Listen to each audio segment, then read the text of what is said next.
Welcome back to Tutorial Tidbits and welcome to my channel. I'm Elizabeth St. Hilaire, and this week I want to focus on ghost prints in gel printing. I think that a lot of the time the ghost print doesn't really get enough credit. There are so many creative ways you can use the ghost print. And what even is the ghost print if you're new to gel printing? The ghost print is the paint that is left trapped under the stencil after you make the first print. So when you lift the stencil off the plate, there's a pattern underneath it in that paint that didn't transfer to the paper. And there's lots of different ways we can use the ghost print. And so this week I figured we would make the most of the ghost. So if you've got a few minutes, let's go check it out. So now we're going to talk about ghost printing in this chapter, which is a lot of fun and one of the more interesting effects of the gel plate. The fact that paint that is left behind on the plate will be released with another layer of wet paint, or if when you pick up the stencil, you grab it quickly while it's still wet. So that's one of the beautiful properties of the silicone plate with a little bit of oil in it, is the way that it releases paint. So I'm going to be working with this mask, and I'm going to be working in some purple tones.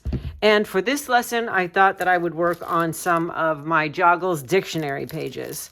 So they come in small packets, and the paper of these dictionary pages is really smooth, and that is what we want for the gel plate. Remember, that really smooth surface. So they're very thin as well, so they should get a really good impression of the stencils because they're thin enough to push down in between the pattern really nicely, but they're pretty durable.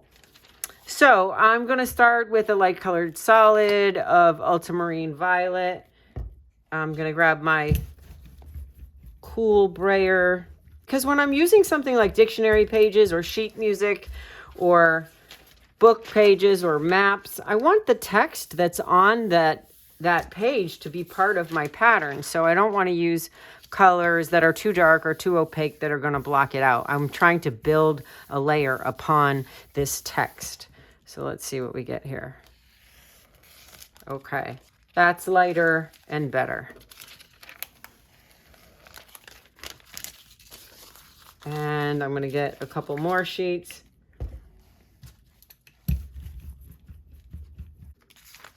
Okay, so now I've got several base layers of the ultramarine violet, which is growing on me on the Joggles dictionary pages.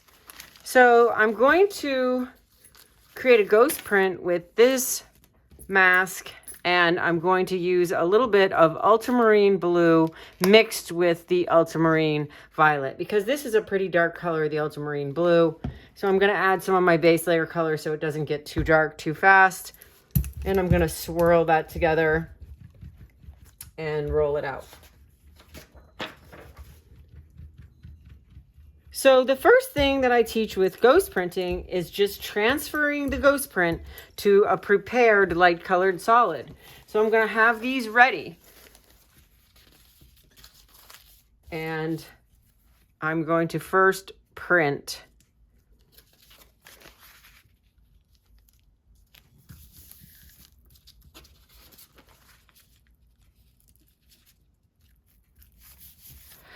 The dictionary pages are a little bit like the deli paper in that they're nice and thin, so you can really feel the stencil underneath and you really get a good connection and easily print fine details with this nice thin paper.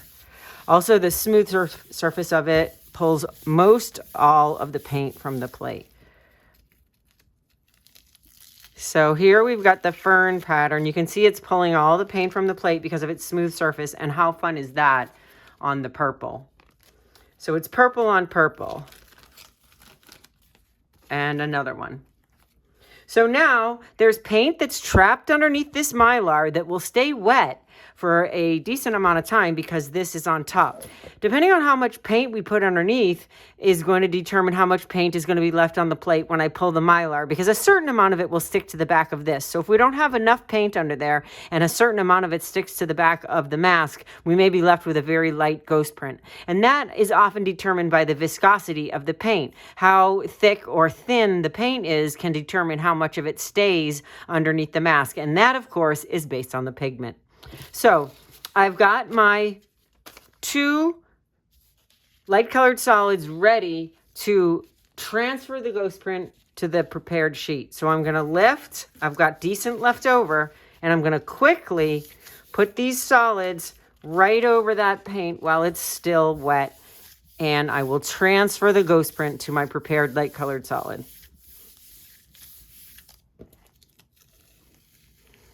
Beautiful. Look at that. So I want you to notice the difference between the first print and the second print. The first print is always more sharp-edged and graphic, and the ghost print is always more soft-edged and painterly. This is the nature of the ghost print versus the first print, and you get really, besides the positive and negative, you get some really different effects with the edges and the application of paint. So that is the ghost print, just straightforward, pulled onto a prepared solid. The next way that I use the ghost print is to just layer it with the first print. So it's neat to do that by switching directions. So let me get a sheet that's fully covered here.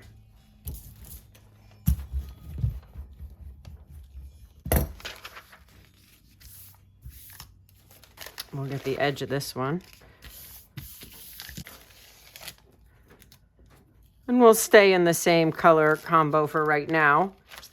So what we're going to do now is just print the ghost print over the first print and flip direction.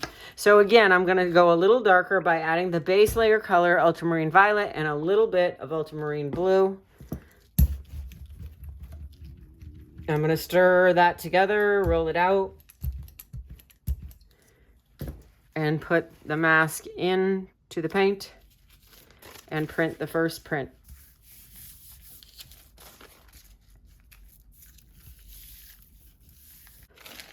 But I have a good impression here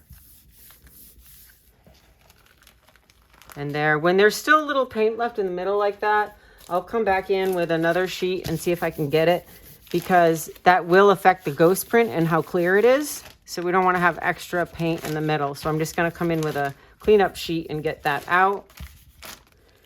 And then we're going to take these 2 prints and we're going to layer the ghost print right on top. So I need to figure out, in order to flip the pattern, that one came this way and this one came that way. So like that. So now I'm going to lift to reveal the ghost print. I'm going to flip the paper in the opposite direction so the prints don't line up. And now I'm just putting the ghost print over the first print. That's the second way that I use the ghost print.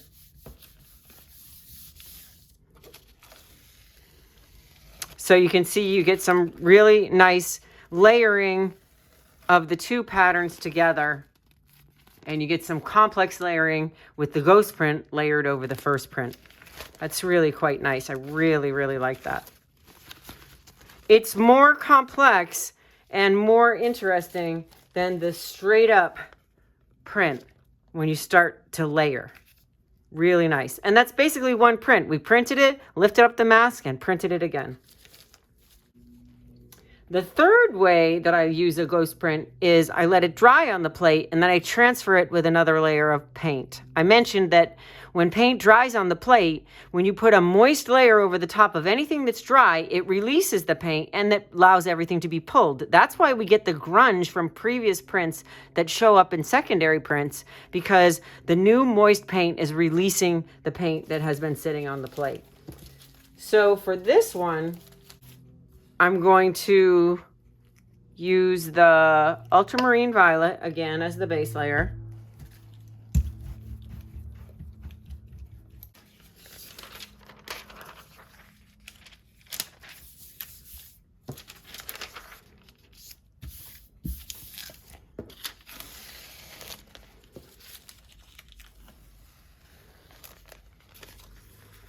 So now I'm going to use, let's try a different stencil. Here's something in a similar theme. So we'll now put the ultramarine blue with a little bit of the violet.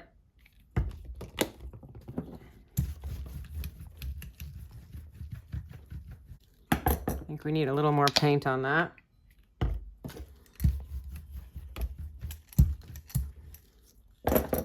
We'll put the mask into the paint.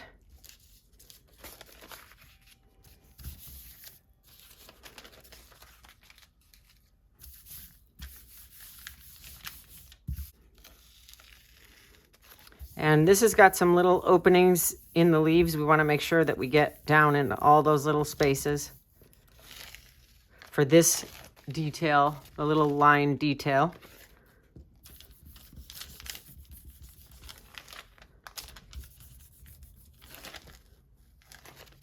And like that. Okay, so now we're going to lift this up to reveal the ghost print, and we're going to let the ghost print dry. So now we just need to apply a layer of paint to make that ghost print pull onto a nice clean sheet of paper. I'm not going to go with a colored base layer because I'm going to flood this with paint and there won't be any white showing up because it's going to be full coverage. So I have to think about a color that will work with this ultramarine kind of purpley blue. I either want to go lighter than or darker than or some kind of a contrast. If I put more purple or blue over this, it'll disappear. If I put green over it, it would be very subtle. If I put red over it, I'm not sure. So you have to think about your color combination here. You want a contrast, lighter than or darker than. This is pretty dark. So if I went darker, I think it would get absorbed. So I think with this value, this medium value, I need to go lighter than. And I think that I'm going to do it with bronze. Although, no, I think I'm going to do it with copper.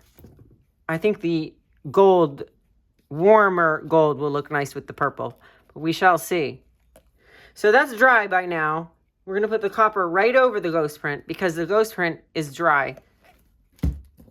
So if we were to put paper on that when the ghost print is dry, it wouldn't print. It wouldn't pick up. So we're going to put the copper over it, and that moisture will cause the plate to release the ghost print. And so this is the third way that you can use the ghost print. Let it dry and then apply a contrasting color and print it on a blank white sheet because you're going to have full coverage.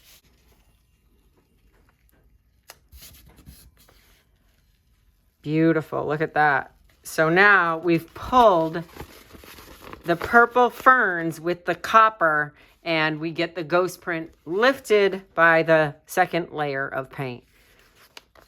I love that. The last way that I like to use a ghost print is a little bit complicated.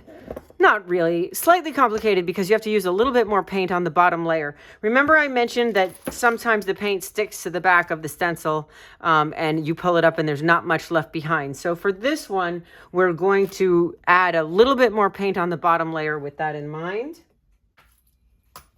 And we're going to use this mask. So the first thing I'm going to do is put down a base layer, and this is another one that's going to be full flood with color, so we don't have to work on a light colored solid. We can work on a sheet of white paper. So I'm going to get my paper sheet ready. You want to have everything ready before you put paint on the plate. So I've got this and the brayer, and I'm going to try a warm and cool color combination. So I think on the bottom, I'm going to do orange. I'm going to go a little heavy with that paint for this technique, using the warm brayer, rolling that out, and putting the rosewood mask right into that color. Then I'm going to use a scrap sheet to take out the orange, to clean the orange out from the open spaces, and then that will leave it just trapped under the stencil. So we want to make sure we get really good all the paint out from in the middle there. And I'm using the dictionary pages, and this again will be a base layer for another print.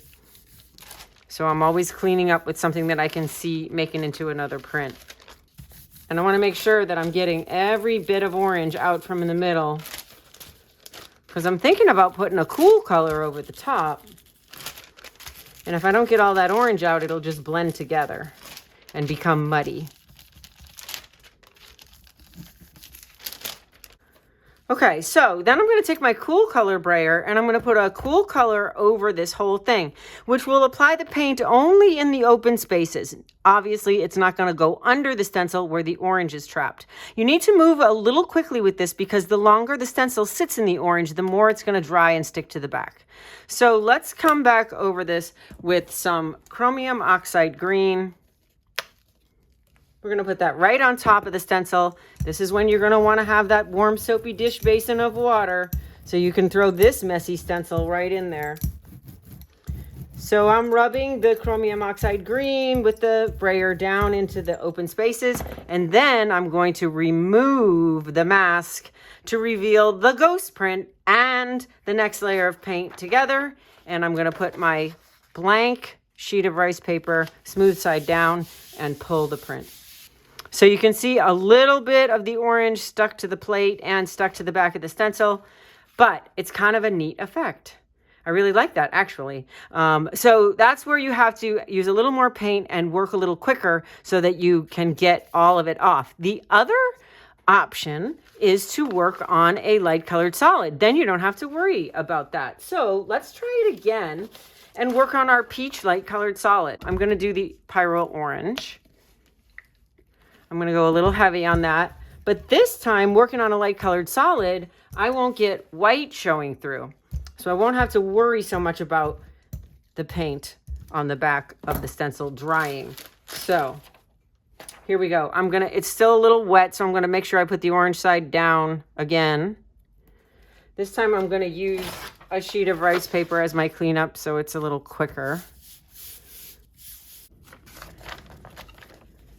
And now the chromium oxide green was a little dull. So let's go with phthalo green yellow shade.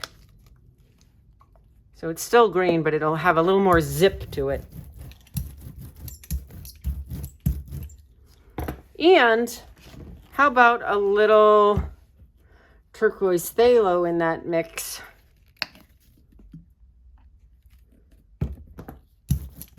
And I'll spread it in a way that doesn't blend completely. So we'll get a little marbling here. Okay, then we're going to remove the stencil, that wet, messy stencil, and then we're going to press the prepared light colored solid. And this way we don't have to worry about the white. There we go. Ooh, and look at what's left behind. We could pull that on this cleanup sheet.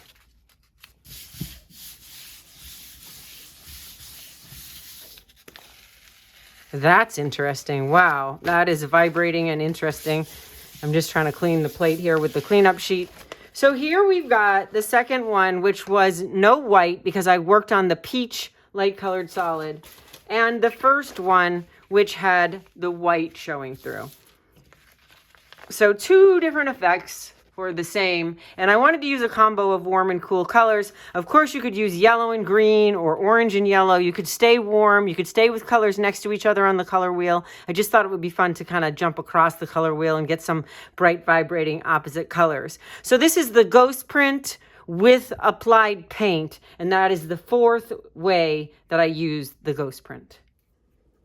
Well, thank you for being here with me this Friday, and I hope that I have enlightened you to the possibilities of the ghost print so that you're so excited that you'll head out to your studio and get gel printing right away.